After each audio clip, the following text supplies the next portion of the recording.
What's up, Power Up crew? It's your boy, Power Up, and today we are diving headfirst into something that's going to change the way you see travel. We're talking about those juicy, under-the-radar secrets that airlines, yeah guys, really, and I mean don't want you to know. Hey travelers, ready to uncover some budget travel secrets airlines don't want you to know? Let's dive in. I've spent years, literally years, figuring this stuff out, making mistakes and occasionally striking gold, and now I'm spilling all of it. You know me, I'm all about getting the most out of life, squeezing every last drop of adventure, but doing it smart. Flying shouldn't cost you an arm and a leg, and it definitely shouldn't be the reason you're stuck at home dreaming instead of doing. We're gonna break down 3 insane tactics today. These aren't your grandma's book on a Tuesday tips. Though hey, every little bit helps, right? But what I'm about to show you goes deeper. This is about understanding the system, the airline's game, and then flipping the script. So, if you're tired of seeing those sky-high prices, if you've ever thought there has to be a better way, then you are in the exact right place at the exact right time. Grab a notebook or just get ready to hit that rewind button because this is pure, unadulterated travel gold. We're not just talking about saving a few bucks. We're talking about unlocking a whole new level of travel freedom. Let's get into it. Alright, first up, and this is foundational, like the concrete slab your cheap travel house is built on, you have to start your search from the nearest major airport. I'm talking about the big ones, the hubs, the places that feel like a small city when you walk into them. Forget that tiny regional airport that's 5 minutes from your house. I know it's tempting. But easy in this case equals expensive. You're paying a premium for that convenience, a massive one.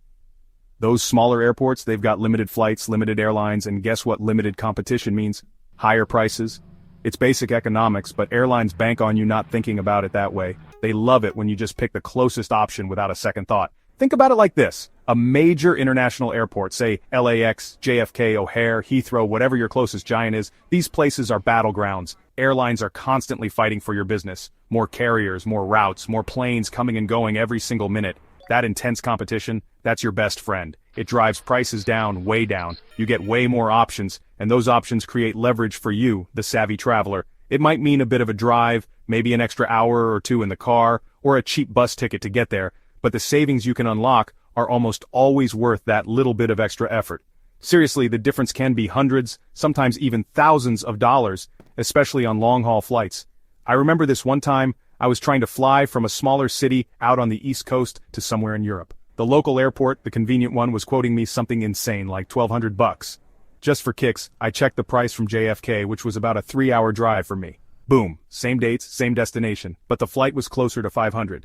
That's a $700 difference for a 3-hour drive. I could rent a car, pay for gas, grab a nice meal, and still come out way ahead. That was a huge light bulb moment for me.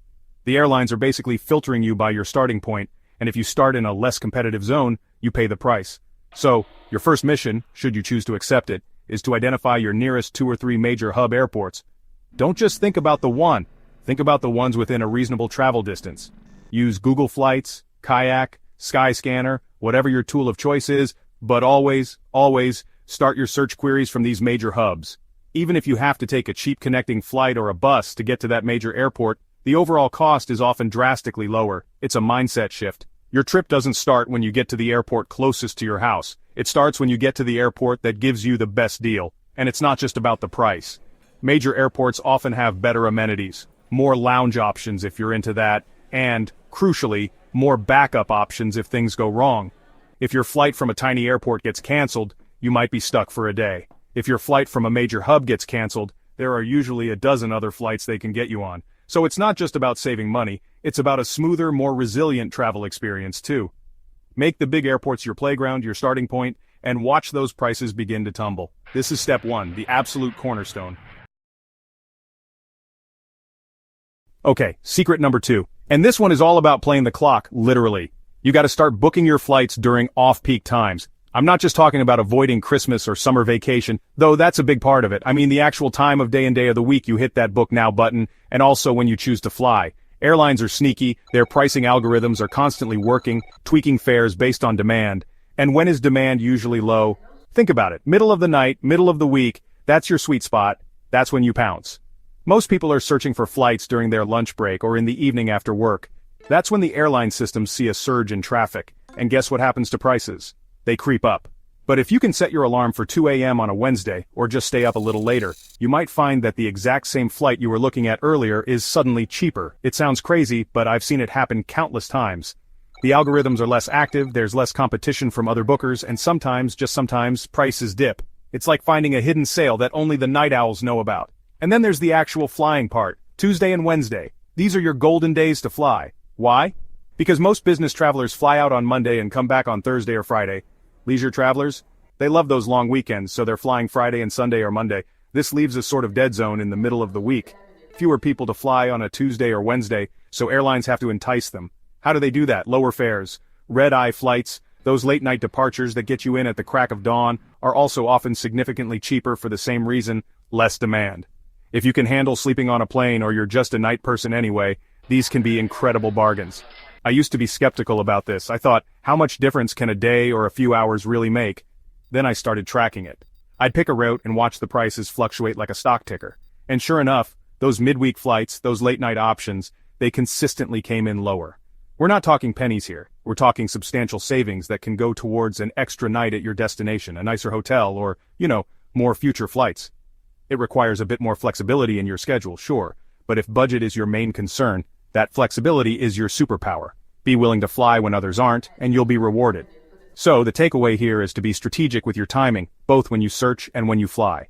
Use incognito mode when searching, clear your cookies, the usual stuff. But also, try searching at odd hours. And when you're looking at dates, always check the prices for flying on a Tuesday or Wednesday. Compare it to the weekend. The difference will often shock you. It's about understanding that airline pricing isn't static. It's a living, breathing thing that responds to demand. And you, my friend, can use that to your advantage by zigging when everyone else is zagging. Fly weird, save big. Alright, now for the one that feels a little bit like you're breaking the rules, the one airlines don't want you to know about. This is the advanced class, people. It's called hidden city ticketing, or sometimes skip lagging. And if you do it right, the savings can be absolutely mind-blowing. But, and this is a big but, you have to be careful. There are rules to this game, and if you mess them up, it can backfire. So listen up, because this is where things get really interesting and potentially really cheap. Here's the basic idea. Sometimes a flight from City A to City C with a layover in City B is actually cheaper than a direct flight from City A to City B. Crazy, right? Why would that be? Airlines price routes based on market demand, not distance. So if there's huge demand for A to C but not much for A to B, they might price ABC lower to fill up the plane, even if B is your actual intended destination.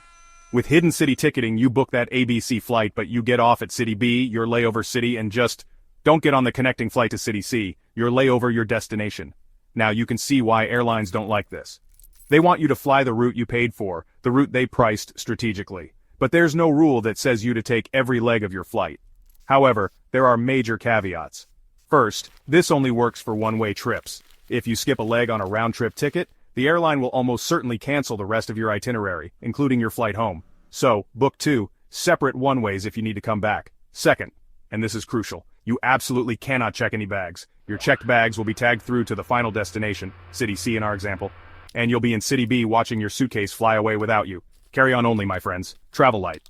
Another thing to keep in mind is that airlines are aware of this. While it's not illegal, they can, in theory, penalize you if they catch on. This could mean voiding your frequent flyer miles or, in very rare cases, trying to charge you the difference in fare. It's uncommon, but it's a risk. So don't do this every week on the same route with the same airline. Be smart, be discreet. Use sites like skiplag.com, which are specifically designed to find these kinds of fares. They do the hard work for you, uncovering these pricing anomalies. Just be aware of the terms and conditions. I've used this trick a few times for specific situations where the savings were just too good to pass up. I'm talking hundreds of dollars saved on a single flight. It felt a little rebellious, a little like I was outsmarting the system, which, let's be honest, is always a good feeling. But I always made sure I was following the golden rules: one-way ticket, carry-on bag only.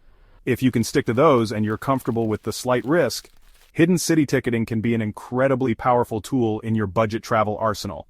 It's not for every trip and it's not for every traveler, but knowing it exists, knowing how it works, that's power. So there you have it. 3 absolute game changers that the airlines are hoping you never figure out. We talked about making those major airport hubs your best friend, playing the timing game by booking and flying when demand is low, and even dabbling in the slightly rebellious world of hidden city ticketing. It's not about cheating the system, it's about understanding it and using that knowledge to your advantage. Knowledge is power, especially when it comes to saving your hard-earned cash. These aren't just theories, guys. These are actionable strategies that I use, that savvy travelers around the world use, to make their dream trips a reality without breaking the bank. It takes a little more effort, a little more planning, sure. But isn't the payoff seeing more of the world, experiencing new cultures, creating those unforgettable memories, totally worth it? I think so. And I know you do too, otherwise you wouldn't be here, hungry for these hacks. There you have it, folks. With these tips you can fly business class at economy prices and even book flights for under $50. Don't forget to like, subscribe, and hit the bell icon for more travel hacks. Seriously, hit that bell because I've got so much more to share with you. Drop a comment below if you've ever used any of these tricks, or if you have any budget travel secrets of your own. Let's build a community of smart travelers. Until next time, power up crew, keep exploring, keep adventuring, and keep doing it smart. Peace out.